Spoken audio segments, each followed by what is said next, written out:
오늘 창세기 강의 33번째 시간으로 영웅호걸이라는 제목 갖고 말씀 나누겠습니다. 여러분 창세기 10장을 여러분 보시면 전체가 노아의 세 아들의 족보에 관한 이야기입니다. 노아에게는 세 아들이 있었는데 셈과 함과 야벳입니다. 이 세 아들의 족보가 쭉 기록되는데 특이한 것이 나옵니다. 왜냐하면 거꾸로 야벳부터 시작을 합니다. 야벳을 설명하고 그 다음에 바로 함, 둘째 아들 함에 대한 족보를 기록하고 마지막에 이제 장자인 셈의 족보를 기록하는데, 여러분이 아시다시피 셈에게서 나중에 12장에 나오는 노아가 나오는 겁니다. 그러니까 하나님의 라인인 셈이에요. 근데 거꾸로 시작하죠. 야벳부터 시작해서 함으로 그 다음에 셈으로 점진적으로 하나님의 라인들을 설명해 나가는데, 더 특이한 건 바로 함, 지난 시간에 우리가 살펴보았던 이 함은 하나님께 저주를 받은 사람이었죠. 그죠? 자기 힘, 자기 능력으로 하나님의 덮어주신 은혜가 아니라 자기의 힘으로, 자기의 능력으로 세상을 살겠다라고 했던 이 함이 결국 노아로부터 저주를 받지 않습니까? 근데 그 저주받은 함에게서 영웅이 나온다는 것입니다. 그리고 훨씬 더 모세는 많은 기록을 자세하게 함의 자속에 대해서 기록을 하고 있습니다. 과연 모세는 어떤 의도를 가지고 여기에 그 함의 자식들에 대해서, 함의 자손들에 대해서 자세하게 기록을 했을까? 우리가 함께 오늘 살펴보려고 합니다. 자, 아까도 말씀드린 대로 이 함에게서 함의 손자입니다. 함의 손자. 함이 낳은 손자 중에 니무롯이라는 사람이 등장하는데 8절 보세요. 구스가 또 니무롯을 낳았으니 그는 세상에 처음 영걸이라. 성경에서 특별히 니무롯을 설명해 주는데 그 설명이 뭐냐면 그가 세상에 처음 영걸이다. 근데 영걸이라는 게 영웅호걸의 준말이에요. 영웅호걸을 줄여서 영걸이라고 하는 거예요. 그건 영웅호걸이었답니다. 그가 얼마나 그 당시에 유명했던지 그 사람의 이름을 넣은 속담이 있을 정도였어요. 9절이죠. 그가 여호와 앞에서 특이한 사냥꾼이 되었으므로 속담에 이르기를 아몬은 여호와 앞에 니무롯 같은 특이한 사냥꾼이로다 하더라. 그러니까 이 말은 무슨 말이냐면 이 니무롯은 영웅호걸인데 어떤 사람이 적어도 니무롯 정도는 돼야 영웅호걸이라고 칭할 수 있을 만큼 된다는 거예요. 그 영웅호걸의 기준이 된 거예요. 니무롯이. 그러니까 얼마나 그 당시에 그 사람이 영향력이 막강했는지, 그리고 얼마나 유명했는지 알겠죠, 여러분? 그러니까 영웅호걸 그러면 적어도 니무롯 정도는 돼야 돼요. 그래야 저가 니무롯 같은 특이한 사냥꾼이구나 라고 인정해 줬어요. 그만큼 그는 그 당시에 굉장히 유명하고 영향력 있는 사람이었습니다. 그럴 수밖에 없는 게 그는 바로 나라를 세웠어요. 킹덤을 세웠습니다. 10절 보세요. 그의 나라는 His kingdom. 그가 나라를 세웠어요. 그 당시에. 신할 땅, 그것도 작은 나라가 아니었습니다. 신할 땅 바벨과 에렉과 아갓과 갈렛에서 시작되었으며 이 큰 성들이었는데 이 성을 중심으로 그가 나라를 세웠고, 그리고 큰 성들을 쌓아나갑니다. 11절 그가 그 땅에서 아스로로 나아가 니느웨와 르호보딜과 갈라와 12절 및 니느웨 갈라 사이에 레센을 건축하였습니다. 레센은 얼마나 컸던지 성경에서 특별히 또 설명이 붙어 있는데 뭐라고 설명했죠? 이는 큰 성이다. 다른 성들도 만만치 않은 성들이었는데 특별히 레센은 굉장히 컸었던 것 같아요. 레센은 큰 성이었다라고까지 특별히 더 설명을 하는 거 보면 굉장히 큰 성이었던 것 같습니다. 그 당시 사람들은 상상할 수도 없는. 여러분, 우리는 한국말로 성이라고 번역하지만 영어로는 시티입니다. 이거 다. 그 당시에는 바깥에 외곽 성을 쌓고 그 안에 사람들이 살았죠. 그러니까 성이 곧 뭐예요? 하나의 도시예요. 그러니까 이 니무롯이 만들어놓은 성이 얼마나 많은 나라가 얼마나 큰지 여러분 아시겠죠? 아마 레센이 이 리못이 다스렸던 이 킹덤의 아마 수도였을 거예요. 그 중심으로 굉장히 이웃에 많은 성들, 도시들을 세우고 거기에 그는 왕으로서 군림했던 겁니다. 그래서 그 지역에 사는 사람들이 일컬어 적어도 영웅호걸 그러면 니무롯 정도는 돼야지 라고 할 정도였어요. 모세는 바로 이 사람에 대해서 이렇게 자세하게 기록하고 있습니다. 왜 그랬을까? 그건 바로 우리에게 이 땅의 사람들은 영웅호걸, 이런 영호고를 우러러보고 바라고 칭송하지만 그러나 결코 하나님은 그렇지 않다라는 것을 우리에게 설명해 주십니다. 여러분, 이 느므롯이 누구의 자식이라고요? 함의 후손임을 기억하셔야 돼요. 함. 자, 6절부터 보세요. 함의 아들은 구스와 미스라임과 붓과 가나안이요. 함의 큰아들이 바로 구스였습니다. 근데 구스가 낳은 아들들이 7절에 나오죠. 구스의 아들들은 스바와 하윌라와 삽다와 라마와 삽드가요. 라마의 아들은 스바와 드단이며 8절 드디어 무엇이 나오죠? 구스가 또 니뭇을 낳았으니 그는 세상에 처음 영걸이라. 바로 니므롯은 함의 큰아들이었던 구스의 아들이었습니다. 아까도 말씀드렸지만 함은 어떤 집안이었어요? 하나님의 은혜. 그냥 나는 부족하고 연약한 자요 오직 하나님의 은혜로, 하나님의 입혀주신 은혜로 살아야 됩니다라고 덮어주심의 은혜를 사모하는 것이 아니라 자기의 힘, 자기의 능력으로 세상을 살겠다라고 하는 함의 그 가문에서 태어난 사람이었던 겁니다. 여러분, 이거 하면 무슨 생각이 납니까? 자기의 힘으로 세상을 살겠다라고 나간 사람이 성경에 또 나와 있죠. 창세기에 보면, 창세기 4장에 보면 바로 하나님의 낯을 피하여 떠나 동쪽으로 가서 큰 성을 쌓은 사람이 있잖아요. 누구죠? 가인입니다. 가인의 행사와 지금 똑같은 것을, 똑같은 삶을 살고 있음을 모세가 강조하고 있는 거예요. 반복해서 지금 설명하고 있는 겁니다. 보세요. 똑같이 창세기 4장 16절 보세요. 가인이 여호와 앞을 떠나 나가 에덴 동편 놋 땅에 거하였더니. 그가 왜 하나님의 앞을 떠났습니까? 하나님의 덮어주심의 은혜, 그 은혜를 그가 받아들이지 아니하죠. 그리고 내 힘, 내 능력 것, 그래서 나의 제사를 하나님 받지 않자 그거에 대해서 분노해서 동생을 때려 죽인 거 아닙니까? 힘으로. 그렇죠? 이도 결국 자기 하나님의 덮어주심의 은혜가 아니라 내 힘으로 세상을 살겠다고 한 사람이에요. 가인도. 그가 하나님의 낯을 펴 동쪽으로 갔는데 그가 뭘 합니까? 17절 아내와 동침하니 그가 잉타하여 에녹을 낳은지라. 그가 가인이 성을 쌓고, 똑같이 시티예요. 성을, 도시를 세웠어요. 그 아들의 이름으로 성을 이름하여 에녹이라 하였더라. 네. 하나님의 낯을 떠나여 가서 한 사람, 그 떠난 자들이 가서 뭘 하냐면 다 성을 쌓더라는 거예요. 도시를 세우더라는 거예요. 그리고 그는 성의 성주가 됐겠죠. 자기가 성을 세웠으니까. 네? 세상의 왕이 되더라는 겁니다. 그렇게 세상의 왕을 꿈꾸던 사람이 가인의 후손 중에서 나오잖아요. 라멕. 스스로 법을 만드는. 자, 창세기 4장 23절에요. 라멕이 아내들에게 이르되 아다와 실라여 내 소리를 들으라. 라멕의 아내들이여 내 말을 들으라. 나의 창상을 인하여 내가 사람을 주었고. 덮어주지 못해요. 용서해주지 못합니다. 그의 허물을 그냥 덮어주지 않아요.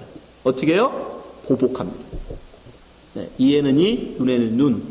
보복하는 거예요. 나의 창상을 인하여 사람을 죽였고 나의 상함을 인하여 소년을 죽였다. 심지어 어린 소년이라 할지라도 결코 나에게 해가 된 자는 덮어주지 않는 것이요. 은혜를 베풀지 않아요. 그게 뭐예요? 가인의, 라인의 후예들. 하나님의 낯을 떠난 자들의 삶이에요. 그리고 그는 그 자신을 위해서 법을 만들어요. 24절 가인을 위하여 벌이 7배일진데 라멕을 위하여는 벌이 77배이다. 제가 지난 시간에도 말씀드렸잖아요. 우리가 일벌백계 하는 건 좋아요. 벌을 지었을 때 그것을 일벌백계 하는 거 좋은데 문제는 뭐다? 나에게는 관대한다는 거예요. 나에게도 일벌백계에 똑같이 적용하면 문제가 안 돼요. 사람들이. 근데 문제는 다른 사람의 죄에 대해서는 일벌백계 하면서 나의 죄에 대해서는 관대하더라는 거예요. 라멕이 바로 그런 자였어요. 은혜로 덮어주지 않는, 하나님의 덮어주심의 은혜를 사모하지 않는 사람들은 행사가 다 이와 같더라는 것을 지금 모세는 우리에게서 강조하고 있는 것입니다. 바로 가인이, 하나님의 낯을 떠나 나갔던 가인이 성을 쌓고 거기서 라멕이 왕이 되고자 했던 것처럼 하나님의 저주를 받은 이 함의 자손에게서 니뭇이라는 사람이 나오고 그는 성을 쌓고 역시 그도 왕이 되더라는 거예요. 근데 이제 라멕이 세운 그 성, 나라보다 훨씬 더 강력한 나라를 니무롯은 세운다는 거예요. 점점점 더 큰 나라. 그리고 니무롯은 어떤 사람이었는지를 모세는 이렇게 설명합니다. 창세기 10장 9절 보세요. 그가 여호와 앞에서 특이한 사냥꾼이 되었으므로. 좀 특이하지 않습니까? 그가 나라를 세우고 왕이 되었으므로, 이렇게 쓰면 편할 텐데 설명을 붙여요. 그가 여호와 앞에서 특이한 사냥꾼이 되었대요. 이게 무슨 말일까? 여러분, 여호와 앞에서라고 번역된 이 말은 하나님께서 보실 때라고 번역할 수도 있지만, 다르게 번역하면 하나님을 대적하여라고 번역할 수도 있어요. 근데 니무롯이라는 이 이름의 뜻이 반역자라는 뜻이에요. 반역자. 그 이름으로 이것을 해석하면 오히려 하나님을 대적한 니무롯이라고 보는 게 더 맞아요. 그리고 그가 특이한 사냥꾼이라고 할 때 이 특이한 사냥꾼이라는 뜻은, 여러분, 그 당시에 통치자들을, 그 당시에 전쟁 영웅들을 다 사냥꾼의 제자라고 불렀어요. 족장이라든가 왕이라든가 이런 사람들을 일컬어서 사냥꾼의 제자라고 불렀어요. 그러니까 사냥꾼이라고 불렀어요. 그럼 뭐 왠지 아시겠죠? 왜냐하면 그 당시에는 당연히 사냥하는 것과, 사냥을 잘하는 사람이 전쟁에 나가서도 잘 싸우겠죠. 그렇지 않겠습니까? 곰, 호랑이, 사자를 담대하게 나가서 잡는 사람이 적군 앞에서도 용감할 거 아닙니까? 그러니까 대부분 그런 전쟁의 장수라든가 왕이라든가 이런 통치자들을 대부분 사냥꾼이라고 불렀어요. 근데 문제는 그 앞에 특이한이라는 형용사가 붙어 있다는 거예요. 특이한 사냥꾼이래요. 이 특이한이라고 번역된 단어는 원래 무슨 뜻이냐면 무자비한 잔혹한이라는 뜻이에요. 무자비한 잔혹한. 그럼 이걸로 다시 번역하면 어떻게 되는 겁니까? 그가 하나님 앞에서 특이한 사냥꾼이 되었다라는 말은, 그러니까 원뜻은 이런 뜻이에요. 하나님을 대적하는 무자비하고 잔혹한 통치자. 라멕도 그랬지만 바로 니무롯도 그랬다는 거예요. 하나님의 은혜가 아닌 자기의 힘으로 세상을 살고자 하는 자들은, 어떤 자들이 최종 마지막 꼭대기에 누가 올라가냐면 하나님을 대적하여, 하나님을 대적한다는 건 자기의 힘으로 사는 사람들을 얘기하는 거잖아요. 그죠?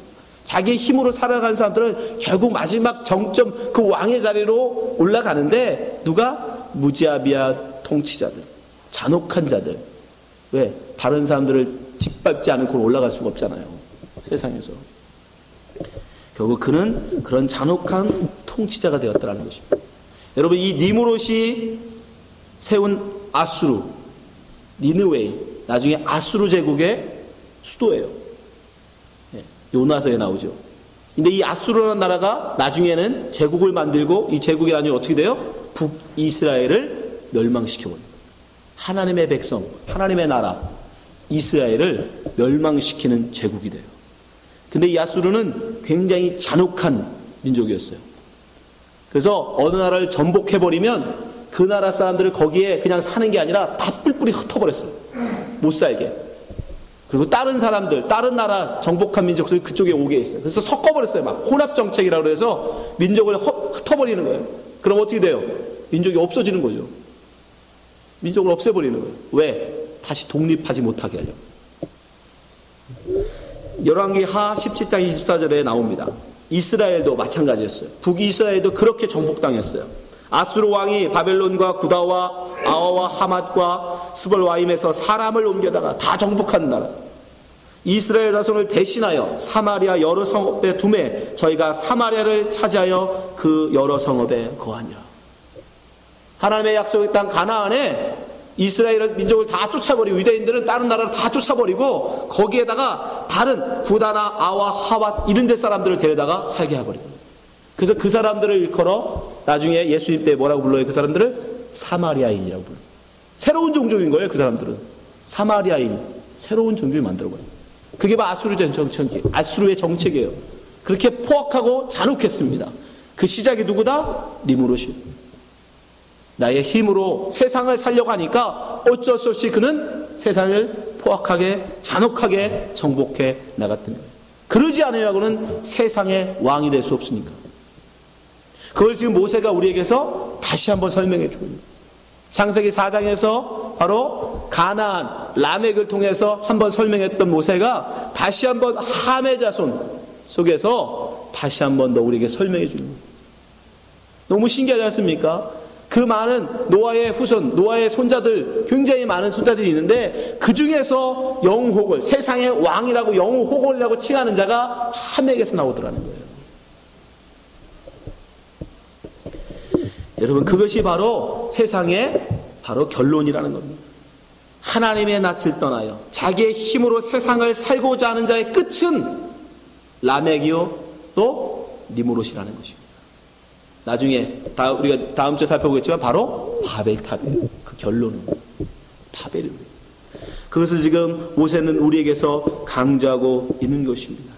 인간의 힘을 쫓고자 하는 자는, 자기 힘으로 세상을 살고자 하는 자의 끝이 어떤 것인지를 우리에게 모세는 지금 계속해서 설명해 주고 있는 것입니다. 그럼 하나님께서 우리에게 원하시는, 하나님의 백성들에게 원하시는 삶은 뭡니까? 그럼 바로 그 당시에 라멕 때에 하나님의 백성이 어떻게 살았는지를 보면 알죠. 라멕이, 가인의 후손이었던 라멕이 성을 쌓고 거기에서 자기가 원하는 세상을 추구할 때에, 자기가 법을 만들고 자기 마음대로 세상을 살아갈 때에 사람들은 무자비하게 자기를 용서하지 아니하고, 자기를 상하게 한 자를 용서하지 아니하고 무자비하게 정복하고 살아갈 때에 하나님의 백성이었던 이 셋의 후손 에노스는 어떻게 살았다고요? 하나님 여호와의 이름을 부르고 삽니다. 자, 창세기 4장 25절.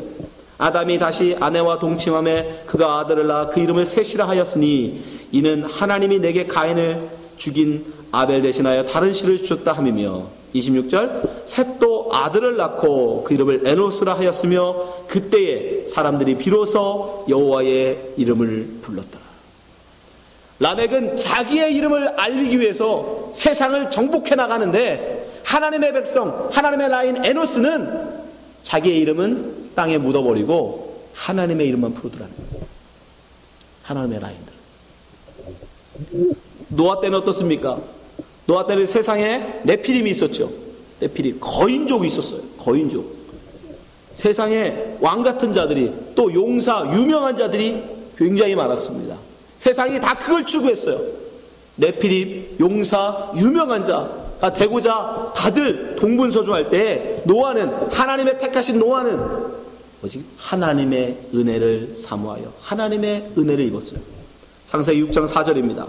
당시에 땅에 네피림이 있었고 그 후에도 하나님의 아들들이 사람의 딸들을 취하여 자식을 낳았으니 그들이 용사라 고대 유명한 사람이었더라. 여호와께서 사람의 죄악이 세상의 관영함과 그 마음의 생각의 모든 계획이 항상 악할 뿐임을 보시고, 하나님은 그걸 악하게 보신다고요. 이 땅의 용사, 이 땅의 유명한 자, 이 땅의 왕이 되고자 하는 인간의 행사를 하나님은 악으로 보세요. 6절. 땅 위에 사람 지으셨음을 한탄하사 마음에 근심하시고 가라사대 나의 창조한 사람을 내가 지면에서 쓸어버리되 사람으로부터 육축과 기능릇과 공주의 새까지 그러하느니 이는 내가 그것을 지었음을 한탄함이라 하시니라. 그리고 8절 노아가 등장하죠. 그러나 노아는 여호와께 은혜를 입었더라. 노아는 유명한 자가 아니었어요. 네피림도 아니었어요. 용사도 아니었습니다. 영호골도 아니었습니다. 오직 하나님의 은혜를 사모하는 자였어요. 오직 그가 살아남더라는 거예요. 하나님이 그를 구원하시더라는 거예요. 마찬가지예요. 여기 지금 창세기 10장 족보에서도 마찬가지입니다. 족보에서도 함의 자손들은 세상의 영호골이 되고 많은 도시를 세우고 엄청나게 번영을 하지만 하나님의 라인이었던 셈, 야벳은 그렇지 않더라는 거예요. 초라하게 그 적이 없어요. 족보에 보면 아무것도 없어요. 그냥 아들 낳았다는 것밖에 기록되지 않습니다. 성을 쌓지도 않았고 영호골도 아니고 유명한 자도 없었고 아무도 없어요. 하나님의 백성들이 이 땅에서 그렇게 사는 겁니다, 여러분. 이 땅에서 왕이 되고자 하는 자들은 저 하늘에서, 천국에서는 뭐예요? 특히 낮은 자가 될 수밖에 없어요. 여러분, 우리의 시민권은 결코 이 땅이 아닙니다. 이 세상이 아닙니다. 우리는 천국 백성임을 여러분 잊으시면 안 돼요. 빌립보 3장 20절. 오직 우리의 시민권은 하늘에 있는지라 거기로서 구원하는 자 곧 주 예수 그리스도를 기다리노니 그가 만물을 자기에게 복종케 하실 수 있는 자의 역사로 우리의 낮은 몸을 자기 영광의 몸의 형체와 같이 변케 하시리라. 여러분, 분명히 바울은 얘기해요. 이 하늘 시민권을 가진 사람들은 이 땅에서는 지극히 낮은 자로, 낮은 몸으로 세상을 살아가더라는 거예요.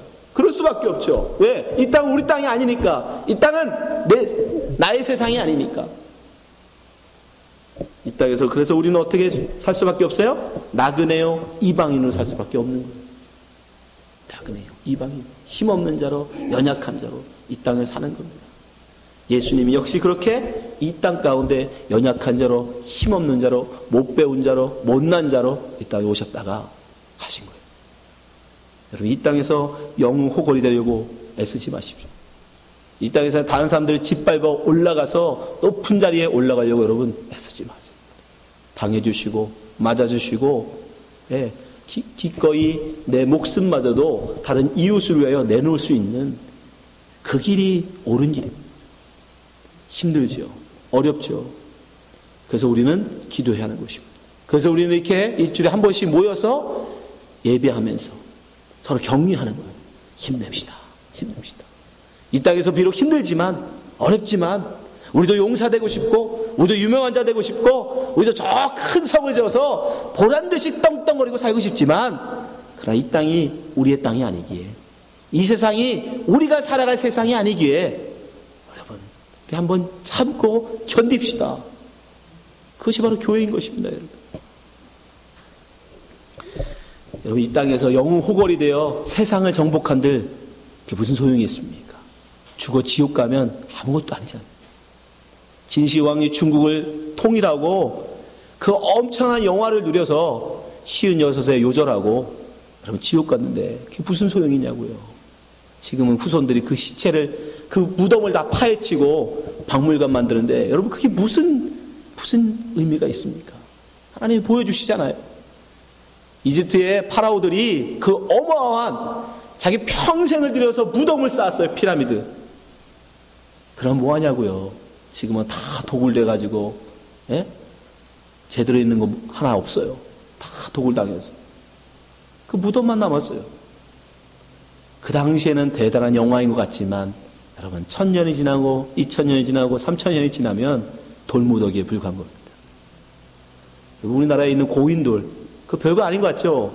돌구덩이 몇 개. 그거 족장들의 무덤이에요. 족장들의 무덤. 그 당시에 그 큰 돌을 여러분 세우려고 얼마나 힘들었겠어요. 그게 무슨 소용이냐고. 지금은 그냥 돌무더기잖아요.